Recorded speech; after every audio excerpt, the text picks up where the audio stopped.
Incumbent सदर हैं America के जो बाइडेन, दूसरी तरफ डोनाल्ड ट्रंप बहुत गुस्से में, बहुत तैयार। जो बाइडेन की जो उम्र थी वो उन्हें ले डूब बैठे और डेमोक्रेटिक जो पार्टी के ऑफिशियल्स थे और मेंबर्स थे उन्होंने आवाजें निकालना शुरू कर दी, शायद जो बाइडेन साहब को हमें हटाना पड़े, ट्रंप का मुकाबला ये नहीं कर सकते। गाजा के अंदर जो सिचुएशन तो बुरी तो है, वहां पे इजराइल की जंग कहीं नहीं जा रही, प्रेशर वैसे के वैसे ही माउंटेड है, तो अब एक और फ्रंट खोलना पड़ेगा शायद नेतन्याहू साहब को। इंतखाबात ईरान के अंदर बहुत इंपॉर्टेंट तो है, मगर at the end of the day जो ताकत है वो अली खमेनी साहब जो हैं, जो सुप्रीम लीडर हैं ईरान के, उनके हाथों के अंदर ये है। क्या जो बाइडेन को डेमोक्रेटिक एस्टैब्लिशमेंट ने ट्रंप ट्रेन के नीचे कुचलवा दिया? लेट अली शो यू के एक और एपिसोड में आप सबको खुशामदीद। Do like, subscribe and share this content. शुरू करते हैं जो डिबेट हुआ है, पहला डिबेट, सबसे अर्ली डिबेट कह लें आप हिस्ट्री में डिबेट्स की। ये जो एक गुफ्तगू चलती है, जो कंटेंडर्स होते हैं, एक तरफ जो इनकम्बेंट सदर हैं अमेरिका के जो बाइडेन, दूसरी तरफ डोनाल्ड ट्रंप बहुत गुस्से में, बहुत तैयार, और एंड में जो बाइडेन की जो उम्र थी और उम्र की वजह से जो उनको मसले मसाइल चल रहे हैं वो उन्हें ले डूब बैठे। ऐसे ऐसे इंस्टेंसेस आए इस डिबेट के अंदर जहां पे जो बाइडेन बुखलाते रहे, उनको समझ नहीं आ रहा था वो क्या कह रहे हैं। जरा सुनिए, देखिए कुछ ऐसे इंस्टेंसेस कि जहां पे जो बाइडेन बात करते करते भूल गए और फिर ट्रंप का क्या जवाब आया, देखिए जरा। Move until we get the total ban on the total initiative relative to what we're going to do with more border patrol and more asylum officers. President Trump? I really don't know what he said at the end of that sentence. I don't think he knows what he said either. Look. जी, तो ये थे Joe Biden और Donald Trump पहले debate के अंदर, और debate खत्म होते ही, खत्म हुआ नहीं था डिबेट, और डेमोक्रेटिक जो पार्टी के ऑफिशियल्स थे और मेंबर्स थे उन्होंने आवाजें निकालना शुरू कर दी। CNN के ऊपर आके वो कह रहे हैं कि जी शायद जो बाइडेन साहब को हमें हटाना पड़े और कोई और कैंडिडेट लेके आना पड़े, क्योंकि जो इनकी परफॉर्मेंस है उससे बात साफ वाज़ेह जाहिर हो गई है कि ट्रंप का मुकाबला ये नहीं कर सकते। ये सिर्फ एक ही तरफ जा रही है, डेमोक्रेटिक जो रेस है वो है अमेरिका के अंदर डोनाल्ड ट्रंप की तरफ, और जो बाइडेन अगर इसी तरह चलता रहा तो डेमोक्रेट पार्टी जो है अमेरिका की वो ये सदारती इंतखाबात हार जाएगी।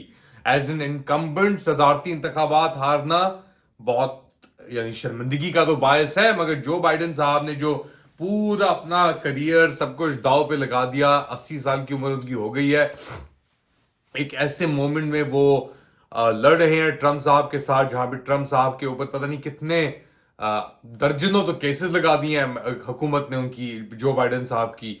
बहुत सारे ऐसे क्लैशेस हुए।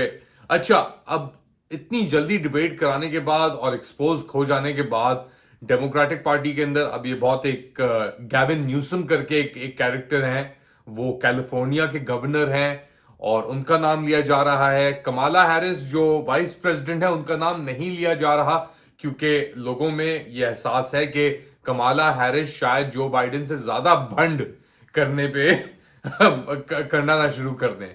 मगर एक बात वाज़ेह है, जो बाइडेन साहब खत्म शुरू हो चुके हैं। उनकी जो प्रेसिडेंसी थी उसके अंदर बहुत बड़े ब्लंडर्स हुए।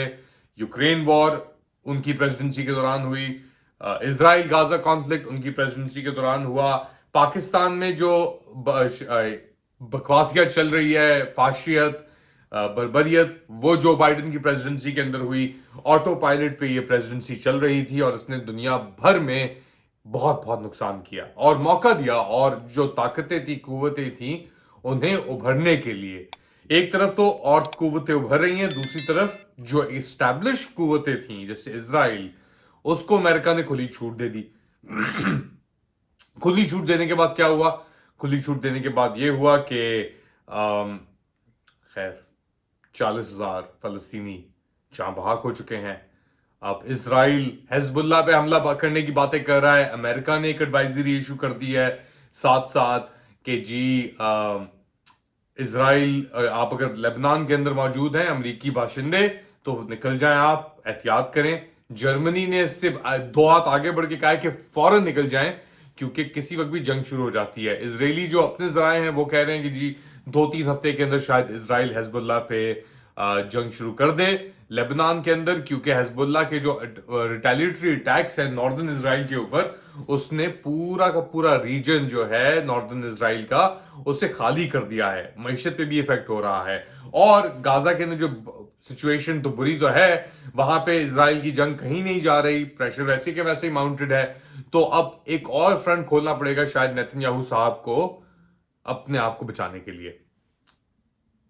तो अमेरिका की ये सिचुएशन है, इजराइल की ये सिचुएशन है, इसके साथ साथ ईरान के अंदर इंतखाबात हुए हैं, सदारती इंतखाबात रईसी साहब को रिप्लेस करने के लिए, जो शहीद हुए एक हेलीकॉप्टर क्रैश के अंदर अजरबैजानी बॉर्डर के साथ कुछ हफ्ते पहले, खैर कुछ हफ्ते से ज्यादा हो गए हैं उससे, बट उनकी रिप्लेसमेंट के लिए इंतखाबात ईरान के अंदर हो रहे हैं। उसका भी इंपैक्ट आएगा ऑफ कोर्स पूरे खित्ते के अंदर, including Pakistan, Israel and so on so fourth.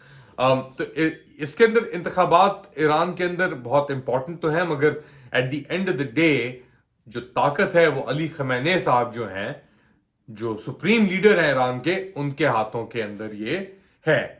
रईसी साहब के इंतकाल के हो जाने के बाद थोड़ा जो ये ईरान और इजराइल के जो टेंशन से, इसके अंदर भी हमने कमी देखी, थोड़ा सा टेंशन जरा नीचे आया, टेम्परेचर नीचे आया, बट कंक्लूसिवली शायद नहीं, क्योंकि एज लॉन्ग एज अली खमैनी साहब मौजूद हैं इस पोजीशन में, सिचुएशन में, मेरे ख्याल से कोई एज सच चेंज नहीं आएगी। मगर as American position declines Middle East के अंदर, यहां पे ईरान के अंदर हम देखेंगे कि उसकी जो पोजीशन है और अलायंसेस हैं वो ज्यादा मुस्बत हो जाएंगी।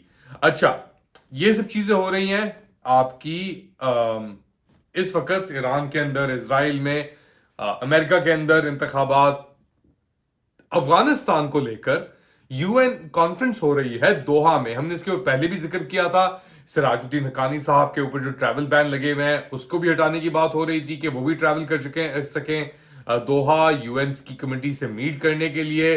अब खबर आई है कि पाकिस्तान ने भी ऐलान कर दिया है कि वो यूएन मीटिंग में शिरकत करेगा, मगर इसका क्या हल होगा, क्या अंजाम होगा, क्या इख्तिताम होगा, हमें कुछ नहीं पता, क्योंकि सिक्योरिटी सिचुएशन आपके सामने है। पाकिस्तान ने एक नया ऑपरेशन भी लॉन्च किया है, उसके ऊपर भी बात करेंगे। मगर as far as this American compact is concern, तो अमेरिका की फिलहाल अफगानिस्तान के ऊपर एज सच कोई ना इंटरेस्ट है, ना कोई डिमांड्स हैं। वो डील कर रहा है कतर, यूएई, सऊदी और यूएन के थ्रू। पाकिस्तान इस वक्त फिलहाल इक्वेशन में नहीं आता। जी, तो अमेरिका के अंदर ये इंतखाबात होने वाले हैं। अमेरिका में जो परफॉर्मेंस दी है अभी जो बाइडेन ने और ट्रंप साहब ने, तो एक बात वाज़ेह है, ट्रंप साहब अगर वापस आ गए तो बहुत सारी तब्दीलियां आप पूरी दुनिया में देखेंगे आते हुए। एक और चीज, ट्रंप साहब ने एक गाली देते हुए जो बाइडेन साहब को फलस्तीनी कहा कि ये जो बाइडेन तो पैलेस्टीनियन है, मगर ये अच्छा पैलेस्टीनियन नहीं है क्योंकि इसको फलस्तीनी भी कबूल नहीं करते। तो ट्रंप साहब के आने से बहुत सारी चीजें तब्दील होंगी, मगर शायद मुसलमानों के लिए और चीजें बद से बदतर होती नजर आ रही हैं, क्योंकि जो दुनिया जो बाइडेन साहब छोड़ के जा रहे हैं पीछे, वो ट्रंप साहब उसको बेहतर तो शायद करने में कामयाब ना हो। आप क्या समझते हैं? बताएं हमें कमेंट सेक्शन के अंदर। Do like, subscribe and share this content. अपना ख्याल रखिएगा। अगली बार तक अल्लाह हाफिज।